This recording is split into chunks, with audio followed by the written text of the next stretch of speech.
ফজরের আজানে মেলে আলোর দিশা, সকাল শুরু হয় রহমতের নিশা। আসসালামু আলাইকুম। সবাই কেমন আছেন? আমিও আলহামদুলিল্লাহ ভালো আছি। আলহামদুলিল্লাহ সকালটা শুরু করলাম ফজরের নামাজ দিয়ে। সারাদিন সংসারের কাজকর্ম এবং রান্নাবান্নার কিছু অংশ নিয়ে থাকছে আজকের ভিডিও। তো শুরুতেই আমি সকালে নাস্তাটা তৈরি করে নিচ্ছি। কম বেশি সবাই সকালে রুটি পরোটাটা খেয়ে থাকি, আমিও তার ব্যতিক্রম নয়। তাই তো আজ সকালে 4টা পরোটা এবং সাথে দুধ চা তৈরি করে নিলাম।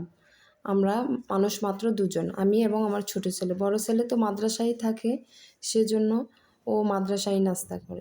আজ পরোটার সাথে কোনো ভাজি বা ডিমবাজি কিছুই করব না। আজ আমরা দুধ চা দিয়ে পরোটা খেয়ে নেব, সেজন্য আমি চাটা করে নিচ্ছি। বেশিরভাগ সময় আমি চা দিয়ে রুটি পরোটা খেয়ে থাকি, আমার কাছে ভালোই লাগে। আপনাদের কার কাছে কেমন লাগে অবশ্যই কমেন্ট করে জানাবেন। দেখুন মাশাল্লাহ চাটা কত সুন্দর হয়েছে। এখন আমি নাস্তাটা সেরে নিচ্ছি। নাস্তা শেষ করার পরপরই শুরু হচ্ছে পরবর্তী কাজ। এই যে সকালে নাস্তা থেকে শুরু করে এই পর্যন্ত যতগুলো ময়লা হয়েছে সবগুলো আমি একে একে ধুলাই করে নিচ্ছি। তারপর শুরু হবে দুপুরের রান্নার আয়োজন। দুপুরের রান্নার জন্য আমি মাছ ভিজিয়ে নিয়েছি এবং ফ্রিজে ছিল ফুলকপি, সেগুলো আমি কয়েক টুকরো নামিয়ে নিয়েছি। অন্য পাশে আমি চুলায় ভাত বসিয়ে চলে আসছি রুমগুলা গুছানোর জন্য। ঘর গুছানোর কাজটা আমি রান্নার ফাঁকে ফাঁকেই সেরে নিই, কারণ দুপুরে হলে আমার আরও বেশি কাজের চাপ পড়ে যায়। ওই যে আমার ছোটো ছেলে, ও যাবে প্রাইভেটে, নামাজ আছে, গোসল আছে, খাওয়া দাওয়া আছে, সেজন্য আমি সকাল সকাল কাজগুলো সেরে নিতে চাই। সেজন্য আমি তাড়াহুড়ো করে সংসারের সব কাজকর্ম একটু একটু করার চেষ্টা করি। সারাদিনের সব কাজ তো আর ভিডিওতে দেখানো যায় না, সেই জন্য আপনাদের মাঝে আমি তার থেকে ছোট ছোট ক্লিপ নিয়ে আপনাদের মাঝে শেয়ার করলাম।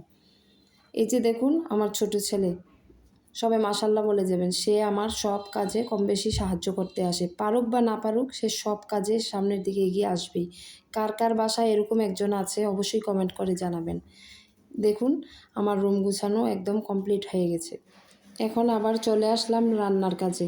এখন আমি মাছগুলো ভালোভাবে ধুয়ে নিচ্ছি। মাছগুলো ভালোভাবে ধোয়া হয়ে গেলে আমি হলুদ এবং লবণ মাখিয়ে মাছগুলো ভেজে নিব। আমার ভিডিও যদি আপনাদের কাছে ভালো লেগে থাকে তাহলে আমার চ্যানেলটিকে লাইক অ্যান্ড শেয়ার এবং সাবস্ক্রাইব করে দিবেন প্লিজ। আপনাদের অনুপ্রেরণা পেলে আমি সামনের দিকে এগিয়ে যেতে পারবো। এখন আমি গ্রাম থেকে নিয়ে আসা ছোটো পুঁটি মাছ রান্না করব। এগুলা দেশি মাছ, সেজন্য আমি হাতে মেখেই রান্না করে নিচ্ছি। এই রান্নাটা আমার কাছে খুব ভালো লাগে। আপনারা কে কীভাবে খান তা আমি জানি না, কিন্তু আমার কাছে এই রান্নাটা খুবই ভালো লাগে। দেখুন মাশাল্লাহ আমার রান্নাটা অনেক সুন্দর হয়েছে। এদিক দিয়ে আমি আমার ছেলেকে প্রাইভেটে পাঠিয়ে দিয়েছি। এটা ছিল বিকেলের ভিডিও। বিকেলে ছেলেকে ড্রাগন কেটে দিলাম খাওয়ার জন্য, আর আমি নিচ থেকে ফুচকা নিয়ে আসছি, ফুচকা খেয়ে নিচ্ছি। এই ছিল আজকের ভিডিও। আসসালামু আলাইকুম।